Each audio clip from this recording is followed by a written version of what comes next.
وەزارەتی ئەوقاف و کاروباری ئاینی هەرێمی کوردستان دەیەوێت ڕیفۆرم لە کاروباری ئیداری وەزارەتەکەی بکات. بۆ ئەو مەبەستەش وەزیری ئەوقاف لەگەڵ مامۆستایانی ئاینی سنووری هەولێر و دەوروبەری کۆبووە. مامۆستایانی بەڕێز لە خلالی ساڵێک دەبی وتاری هەینی ببتە ئیلزامی. جگە لە بڕیاردانی ڕیفۆرم وەزیری ئەوقاف لە هەوڵدا یاسای تایبەت بە وەزارەتەکەشی هەموار بکاتەوە و سەرجەم مامۆستایانی ئاینیش پابەندی یەکگوتاری بکات. ئەو کۆبنەوە لەگەڵ مامۆستایانی بەڕێز دەکرێت بۆی لە نزیکەوە گوێ لە ڕاوبۆچوونەکانیان وەربگرین لەسەر ئەو ڕیفۆرمانەی کە ئێمە لە سنووری وەزارەتی ئەوقاف لە ڕووی ئیداری و لە ڕووی یاسایی و لە ڕووی فەنیەوە ئەنجامی دەدەین. ئەو یاسایی کە هەمانە هەندێک گۆڕانکاری تێدا دەکەین، چکە یاسایەکە زۆر کۆنا و تەرکیز لەسەر پێکەوە ژیان دەکەین، تەرکیز لەسەر هەندێک بابەت دەکەین کە پێویستێکی سەردەمە لە قانونەکە ئێمەدا هەبێت. تا ئیش دەکەین بۆ ئەوەی لە کوردستان یەکوتاری پیادە بکرێتن و ئەو یەکوتاریش بێگومان بە هاوکاری مامۆستایان و یەکێتی زانایان پێکەوە ئیشەکە دەکەین. بڕیارەکەی وەزارەتی ئەوقاف و کاروباری ئاینی بۆ یەکگوتاری لە مزگەوتەکان مامۆستایانی ئاینی نیگەران کردووە.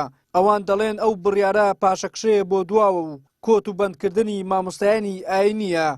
پێمان وانە مامۆستا ئاینی کۆتوبند بکرێت بە شێوازێکی ئەوها لەسەر هەموو مەسەلەیەک ئیلا تەنها ئەوەی کە ئەوقاف ناردێتێ. ئینسا ئەگەر بێت و بۆ نمونە تەنها عنوانەکەش هێشتا ئیشکالیەکی نییە، بەڵام ئەگەر سبەینی وای لێ هاتوو شتی دیکەی بەدووادا هات وەکەوەی برێن هەموو شتەکانت هەر لە بۆ بنووسنەوە ئەو وەختە فەرقی تو کەسێکی دیکە نامێنێت کە تعبیر لە ڕێیەکەدا هەر نەفرێک بنێرن شتەکان بخینیتەوە وەکو ئەو وا دەبێ عینن مامۆستایەکە بیخینەوە. بۆی بەڕاستی ئێمە پێمان وای مامۆستا ئازاد بێ، حڕ بێ، بتوانانی قسە لەسەر شتەکان بکاتن. جیهەتێکی معەن، حیزبێکی معەن یا دەسەڵاتێک بێ بنووسێ و ڕۆژانە وەکو سعودیە وەکو خەلیجی متەخەلیف کە لە تەتەڕف و بۆ تەتەڕف ئەڕۆن، لە ئیفرات و بە تەفرید ئەڕۆن تا ڕۆژیان گەشت و بەم ڕەشەی کە هەیە ئیسە لە دەوروبەری مەکە و مەدینە و لە خەلیج.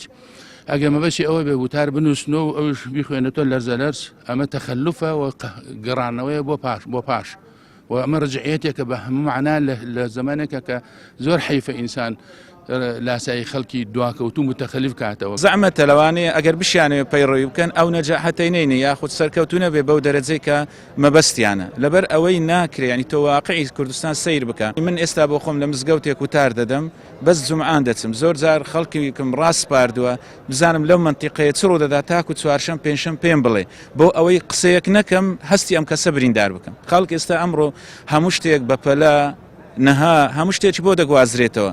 من ناڵێم مامۆستای ئاینی ببێتە معەلقی سیاسی، بەڵام بەڕاستی دەبێت مامۆستای ئاینیش لەگەر واقع قسە بکات.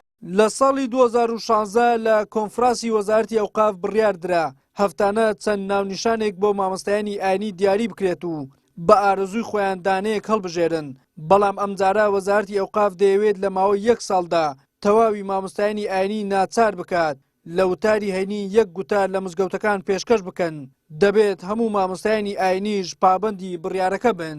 ئەمە لە کاتێکدایە لە ماوەی 5 ساڵی ڕابردوودا وەزارەتی ئەوقاف هەر بڕیارێکی دابێت نیگەرانی مامۆستایانی ئاینی لێکەوتۆتەوە. وەلی سەلیم، کەناڵی ئاسمانی پێم، هەولێر.